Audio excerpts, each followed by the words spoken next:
kind of,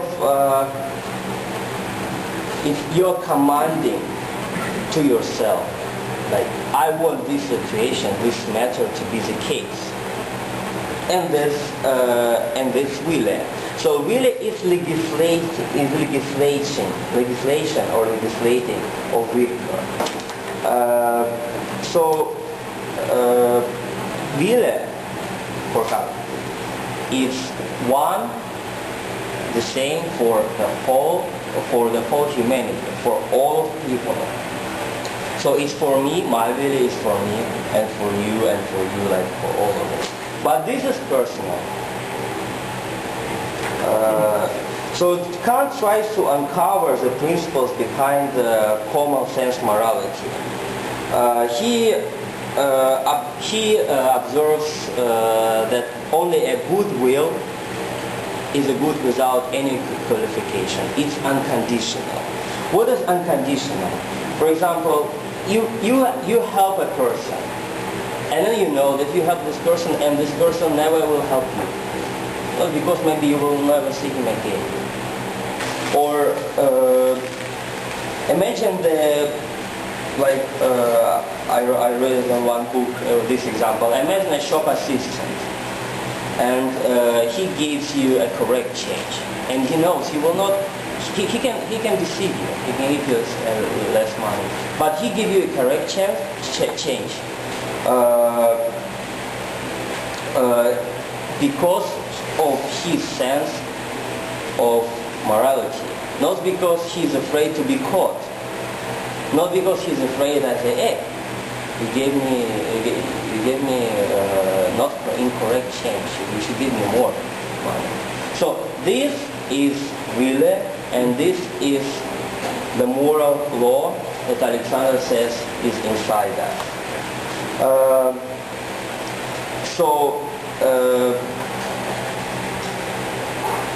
The last concept that I want to introduce here is the imperative. What is imperative? There is these commands of morality that we take and we act according to them. Categorical imperatives can be hypothetical and categorical. What is hypothetical imperative? It's something like, if you want to fulfill a target, an aim, you ought to do something. For example, I'm hungry, and I want to eliminate this hunger. So I want to eat. I should eat. And this is hypothetical imperative. And what is categorical imperative? It's something that you should do. Why? No answers. You should do because you should, you ought to do this. So the categorical imperative is the main, one of the main concepts in Kant's philosophy, and in Chinese it's called 第因应识. So the categorical imperative is derived from the concept of duty, and according to Kant, categorical imperative is a base of moral law. He is intrinsically valid. It means we should act to the categorical imperative. All of us should act to the categorical imperative in all situations and circumstances. So how can we derive this basic moral principle, categorical imperative? Do you know the golden rule? Anybody heard the golden rule? In Chinese it's 四道. Anybody heard? You want others as the other one you want to know. Yeah, sure. Treat others as you would like to be treated. And it also has a negative form. Do not treat others in ways you would not like to be treated. It also called silver rule. I don't know it either. So,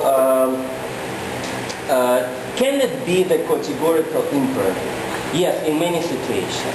But if this action relates only to one person. Imagine I feel very bad. I feel very unhappy. I feel like that to leave. I don't have any aims, any reasons to leave. So I want to commit a suicide. Can we use the golden rule for this? No, because there is not about the others. It's just about me. It's my choice. So they can't change it like this. Act only according to that maxim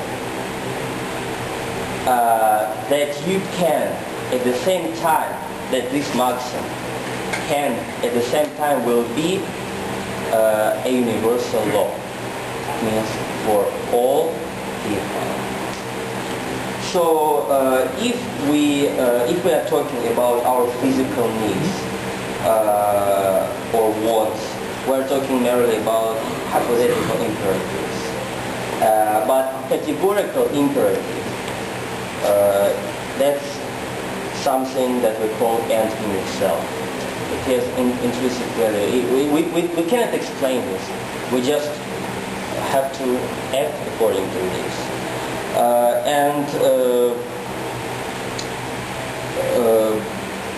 That moral obligation applies to all us because we're rational agents. Yes, but this is only about rational agents. Because, for example, according to Kant, the animals don't have this concept. Like animals have this because they know that they just go there and just to eat this. But really, something that unconditional, do unconditional good, they don't have this. So that is according to Kant. So how much time do I have? 15 minutes. So I will finish earlier. So Kant connects morality with freedom. Why? Because to be free is to follow our rational principles instead of our desires. So it follows our legislation. So we set up laws for us. So this is a freedom. We set the laws and we act according to the laws. So but we act. We wouldn't violate these laws. That's why we call it freedom. So that's why to be free is to be moral. So the freedom and morality actually is the same mixture. And we can't explain this concept of free will. We just can assume it, and we just can refuse some objections against it. We know that we are free. That's a paradox. We know that we are free because we know that we have duties. So we ought to have acted otherwise, and so we could have acted in another way. So that's why we are free. According to Kant, we see ourselves as two worlds. As a sensible world, the world of our feelings, desires, and the higher intelligence world. So acting morally has supreme moral worth because through it we participate in a higher order of existence. So that's the base for the dignity of human person and Kant's moral philosophy. So there's, in very basic words, the moral philosophy of Kant that I introduced like some concepts, and I know that there are some people who heard something about Kant, who studied Kant. So we can open the time for a discussion of